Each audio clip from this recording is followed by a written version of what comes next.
अकेली जाएगी क्या? मुझे साथ नहीं लेगी? उसके माथे पर बहुत बुरे से चोट लगती है और सीधा खून निकलना स्टार्ट हो जाता है। जंप मारती है और सीधा ना सीमा के शरीर में समा जाती है।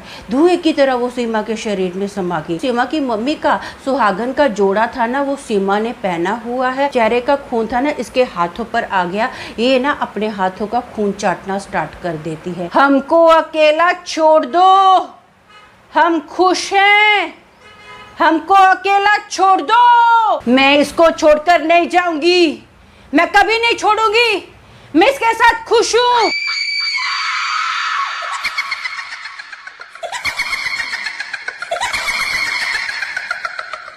हेलो दोस्तों, मेरा नाम अमन है। मैं आप सभी के मनपसंद यूट्यूब चैनल कहानी रंगमंच में आपका स्वागत करती हूं। उम्मीद करती हूं कि आप सभी अच्छे और स्वस्थ होंगे। इसी तरह की वीडियो देखने के लिए आप मेरे चैनल को सब्सक्राइब कीजिए और हाँ, बेल आइकन को दबाना मत भूलना, ताकि आपको आने वाले वीडियो को नोटिफिकेशंस मिलते रहें। तो चलिए शुरू करते हैं आज का भयानक किस्सा। दोस्तों, आज का जो किस्सा है ये बिहार के एक गांव का किस्सा है। ये ना आज से लगभग 30 साल पुराना किस्सा है। वहाँ पर एक फैमिली रहती थी जिसमें हस्बैंड वाइफ और उनकी एक बेटी थी। बेटी का नाम सीमा था, इसकी उम्र 17 साल की थी। सीमा के जो पिताजी थे ना, वो एक किसान थे। एक बार क्या होता है, गेहूं की कटनी होती है। सीमा के पिताजी ना सुबह सुबह खेत में काम करने के लिए चले जाते हैं।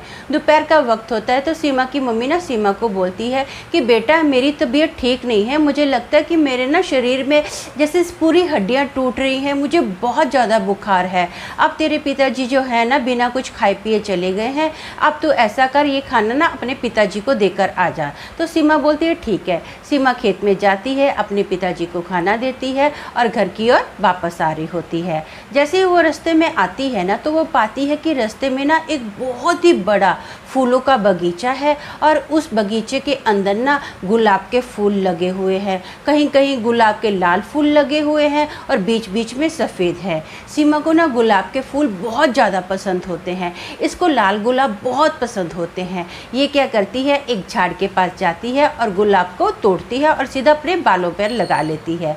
अब ना जैसे ही पलटी मार के अपने घर की ओर रवाना हो ही रही थी ना, तो पीछे से इसको एक औरत की आवाज़ आती है और वो बोलती है, अकेली जाएगी क्या?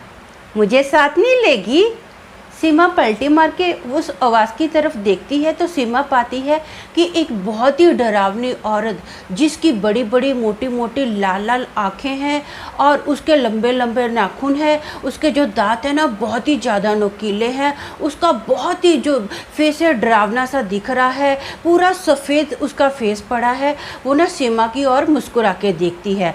सीमा उस औरत को देखकर फट से समझ जाती है कि ये कुछ आम खास औरत नहीं है, ये पक्का कोई भूतनी है। सीमा ना वहाँ से भागना स्टार्ट करती है। वो फटाफट भाग रही होती है। भागते भागते ना सीमा का जो पैर था ना एक बहुत ही बड़े पत्थर से टकराता है और सीमा धाड़ देने गिरती है। उसके माथे पर बहुत बुरे से चोट लगती है और सीधा खून निकलना स्टार्ट हो जाता है। धनाधन उसके माथे से खून निकल रहा है।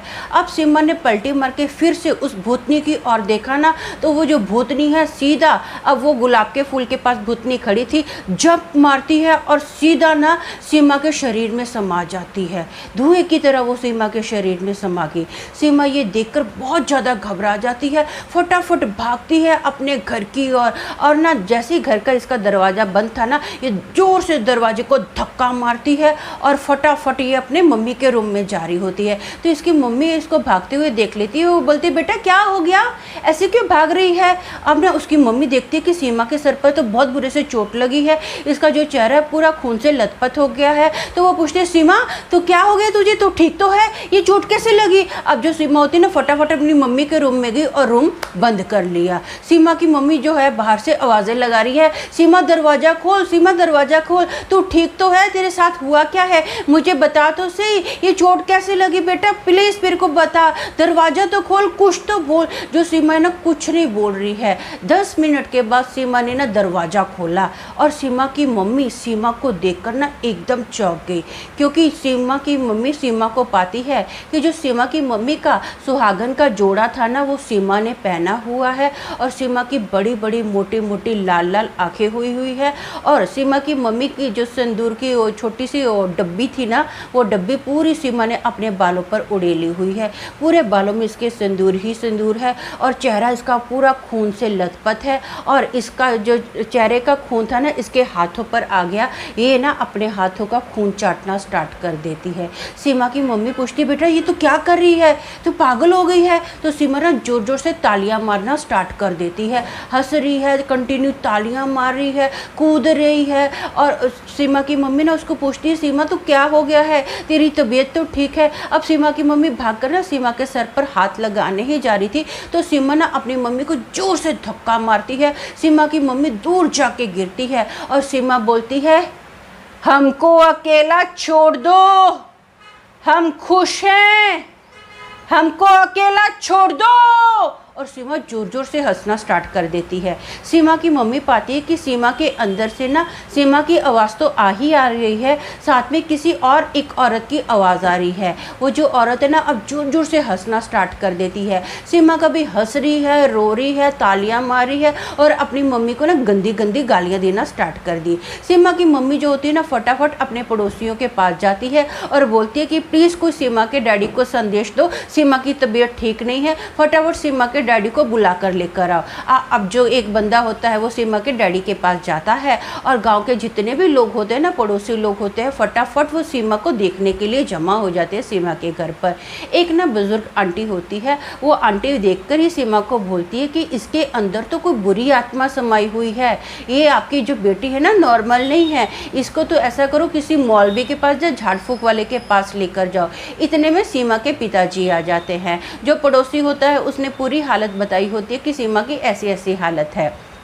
जो सीमा के पिताजी होते हैं ना वो फटाफट एक मौलवी को लेकर आते हैं। वो जो मौलवी साहब है ना अब सीमा के ऊपर कुछ पढ़ना स्टार्ट कर देते हैं। तो सीमा जो होती है ना उस मौलवी साहब का गला पकड़ती है और ज़ोर से दबाना स्टार्ट कर देती है, और बोलती है, मैं इसको छोड़कर नहीं जाऊंगी, मैं कभी नहीं छोड़ूंगी, मैं इसके साथ खुश हूँ, हमें बख्श दो, जाने दो, हमको अकेला छोड़ दो। अब वो जो मौलवी है ना वो बोलता है कि नहीं नहीं नहीं, मैं तुझे सीमा के साथ नहीं रहने दूंगा, मैं तुझे सीमा से अलग करके रहूँगा। तो वो बोलती कि नहीं, मुझे सीमा का शरीर चाहिए, मुझे इसके शरीर में रहना है। तो मौलवी साहब बोलते कि नहीं, तू एक आत्मा है, और जो सीमा है वो जिंदा इंसान है, एक आत्मा सीमा के शरीर में नहीं रह सकती है, एक मरी हुई जो औरत है वो सीमा के शरीर में नहीं रह सकती है। तो वो औरत जो होती है ना अभी जोर जोर से रोना स्टार्ट कर देती है। तो मौलवी साहब उसको पूछते कि तू कौन है, तू सीमा के शरीर में कैसे समा गई, हमको बता तो सही। तो वो औरत बताती है कि मैं ना सीमा की तरह थी, मैं सीमा की तरह दिखती थी, इसकी तरह एकदम पतली थी, खूबसूरत थी, और मुझे जैसे सीमा सज धजने का सीमा को शौक़ है ना, मुझे भी सज धजने का बहुत शौक़ था। मेरी शादी होगी, शादी के दिन ही जो मेरा पति था ना वो किसी और औरत के साथ भाग गया। सुहाग रात के दिन वो मुझे ऐसे ही अकेला छोड़ के हमेशा के लिए चला गया। अब मैंने क्या किया, मैंने सोचा कि मैं अपने मायके तो नहीं जा सकती हूँ, क्योंकि मायके में जो है मेरे पूरे परिवार वाले बेचारे बहुत ही गरीब हैं, उन्होंने बहुत मुश्किल से मेरी शादी की है। जो ससुराल वाले हैं ये लोग तो मुझे ताना मार मार के मार डालेंगे, बोलेंगे तेरे में ही कोई खोट है, जिसकी वजह से हमारा जो बेटा है सुहाग रात के दिन ही भाग गया है।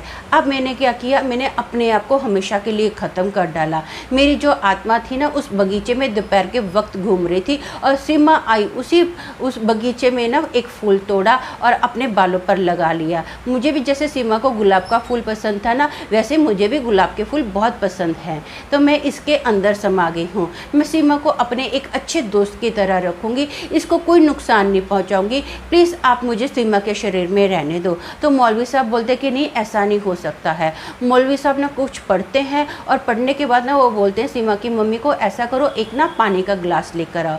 सीमा को कुछ पढ़कर वो पानी का गिलास जो होता है ना पानी पिलाया जाता है। सीमा जैसे ही पानी पीती है ना वो धार देने बेहोश हो जाती है और सीमा के अंदर से एक काली सी परछाई फट से निकलती है और खिड़की से होते हुए वो बाहर किधर गायब होगी किसी को कुछ पता नहीं चला है। तो मौलवी साहब बोलते हैं कि अभी आपकी जो बेटी है एकदम सुरक्षित है, इसको कुछ भी नहीं हुआ है, अब इसको पानी पिलाओ, ठंडा पानी पिलाओ, ये ठीक हो जाएगी। सीमा को उठाया जाता है, ठंडा पानी पिलाया जाता है, सीमा एकदम नॉर्मल हो जाती है।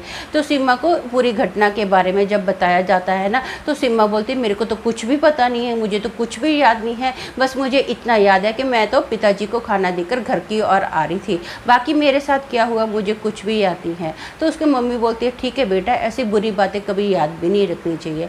उस दिन के बाद जो सीमा की मम्मी थी ना वो सीमा को कभी भी खड़े टाइम पर बाहर नहीं भेजती थी। तो दोस्तों मेरा मानना ये है, मैं अक्सर आपको बोलती रहती हूँ कि ये जो भूत प्रेत होते हैं ना वो सुनसान जगह पर, जैसे कि पानी हो, जंगल हो, बगीचा हो, इस जगह पर अक्सर पाए जाते हैं। खास तौर पर खड़े टाइम पर तो कभी भी ऐसी जगह पर नहीं जाना चाहिए। अपने आप को जितना ज़्यादा हो सके ना सुरक्षित रखिए। तो आज के लिए बस इतना ही, कल फिर मिलेंगे और एक भयानक किस्से के साथ। तब तक के लिए शालोम, शांति और सलाम।